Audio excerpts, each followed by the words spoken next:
Huh?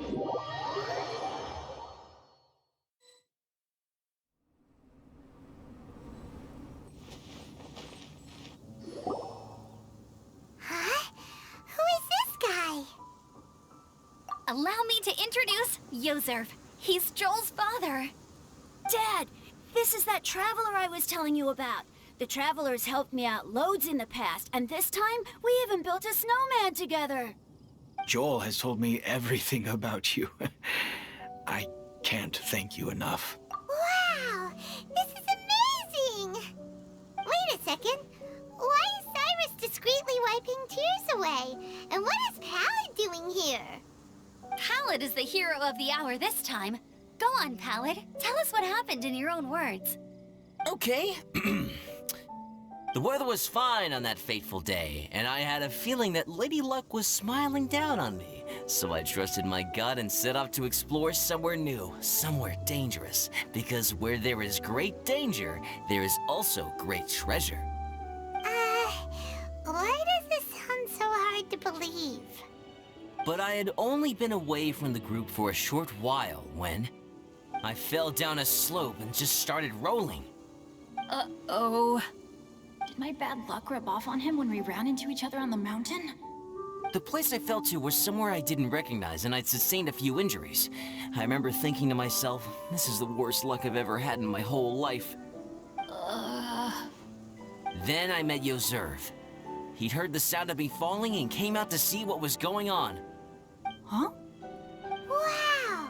So it was completely by chance then! I thought he must have been someone from the Adventurers Guild here for the event, but after a few words of conversation, it was clear that he was having memory problems. He didn't even know his own name. The temperature was freezing, and there was no time to deal with all that there and then, so I convinced him to come back to the camp with me and figure everything else out after we got there. We got back to the camp, ran into Joel, and the moment he saw him, he froze for a second with this completely stunned expression on his face, and then he started crying out, "Dad! Dad!" That's when Yozerf suddenly started to remember. My memory has still not fully recovered, but Joel and his mother, they are the only ones that I will not, no, that I cannot forget. Daddy. Daddy's right here, Joel. Daddy's right here. Yozerf, don't you remember anything else at all? The poor princess, feeding the foxes? I'm sorry. I have no recollection. Maybe it's because of the head trauma. I'm not sure. I woke up and found myself covered in blood. My things were gone, and there was nothing to indicate who I was or how I got there. I crawled into a cave and settled in for a slow recovery. After my legs and feet were a little better, my hunting skills were what kept me alive. Dad, I was so worried about you. I'm all right now, Joel. Oh, don't cry. Daddy's not going anywhere. I'm here to stay. Oh, this is good. This is good. You know what, though? I definitely think my luck got worse after running into Benin on that mountain. I knew it. I just... No. I just meant if it weren't for you, there's no way I ever would have run into Yozerf on a mountain this huge. Besides, we got back safely, didn't we? So don't blame yourself. Maybe sometimes miracles can only happen when you get just unlucky enough. Pallid. When did you become such a smooth talker, huh? Huh? Am I? I was just telling the truth. Oh, yeah. I want to say thank you to the Traveler, Uncle Cyrus, Auntie Eula, and Auntie Amber. Thanks, everyone. You all helped look after me, and I will always remember it.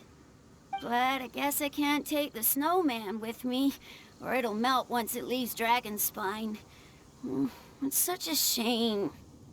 Oh, I can help with that. One moment. Huh? Eula?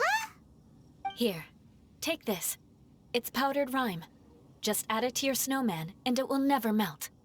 Wow! Really? Oh, this is awesome! multiple snowman now! How cool is that? How can I ever repay you all?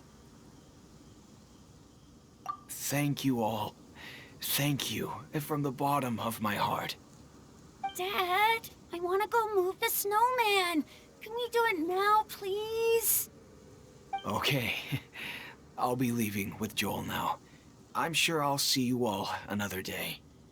Very well, very well. It's time for Pallid and I to have another discussion concerning his breaches of adventurer discipline. Huh? But Cyrus, I think I kind of made up for my mistakes this time, you know? See you guys! Oh, I made this for you and Amber. Think of it as a winter souvenir. Aw, are you sure? This must be really important to you. Come on now, just take it. No need to make such a fuss. Wow! Now our snowman won't melt either! Great! You're welcome. Just keep it, that's all I ask. Amber and I have some business to attend to now. See you later. See you! Everyone's gone. Seems like they've all got their own stuff to do now. Oh! You know what? We've been on Dragon Spine all this time, and somehow Paimon still forgot to ask Albedo about how to make a fruit juicifier machine that can keep the juice fresh. Maybe we should try Timaeus again. He does seem pretty eager to please after all.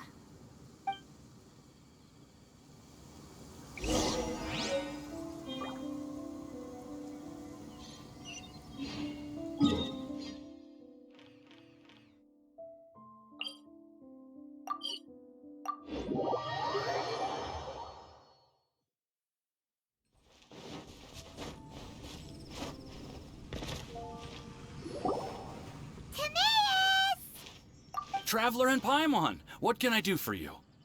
Wait a minute. You've got that mischievous look on your face. Oh, you're not still thinking about that ridiculous juicer thing, are you? Timaeus, will you help us? Well, if the Traveler isn't really interested, then, yeah, maybe I'll give this one a pass. It's just the weirdest request ever. No, but Paimon's Sunsetias are gonna go to waste without it. And the time it would take me to research something like that, I could probably pick those Sunsetias again 10 times over. New research project, Timaeus? We meet again. Oh, Albedo, thank goodness. So the situation is, Paimon wants a machine that can turn fruit into juice and keep the juice fresh. I mean, surely it's... Majorly important, that's what it is. If you can manage to invent this, we'll never have to worry about fruit going bad ever again. That's impossible.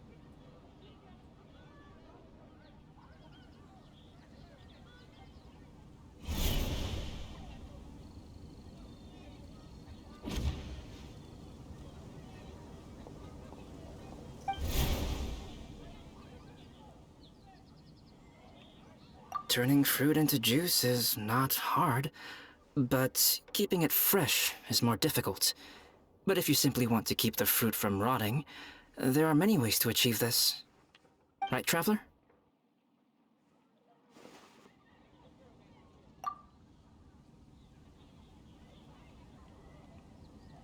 What about his neck?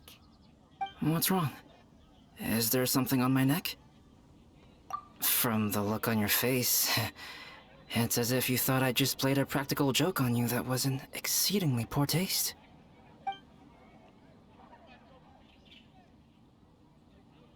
Albedo, you were saying, how do you stop fruit from going bad? Well, one way would be to bury your fruit on Dragonspine, where the snow never melts all year round. But then Paimon won't be able to eat them! You could always live on Dragonspine. No, too cold for Paimon. Or you can give the fruit to me, and I would take it to Dragonspine for you. But since you don't like the cold, you'd have to send someone else to pick them up when you want them. This is where you come in, traveler. Suddenly sounds a lot more feasible with other people doing all the work. Okay then, shall we go with that idea? Fruit buried on Dragonspine will stay fresh for much longer. However, it is also possible that the fruit will sprout and grow into fruit trees. Who knows? Maybe the next time you visit, it will have grown into an orchard. You can water the trees, add fertilizer, and when they finally bear fruit, you will have some fresh sunsettias. No way! Then Paimon will have to be a gardener! That's not the goal here. Oh? Well, I don't think being a gardener is so bad.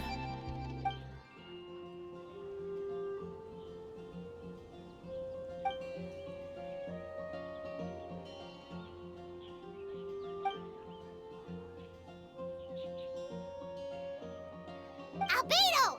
Stop trying to get your hands on Paimon's super sweet Sinzedias! It bothers you, does it? Of course it bothers Paimon! They are the rarest, super-duper sweetest Sinzedias ever! And they're not for you! Okay, but they're just Sinsettias. I think you're only so attached to them because you don't have much fruit of this quality in your possession. When someone's pockets are full and their spirit is fulfilled, they don't easily fall prey to this kind of yearning.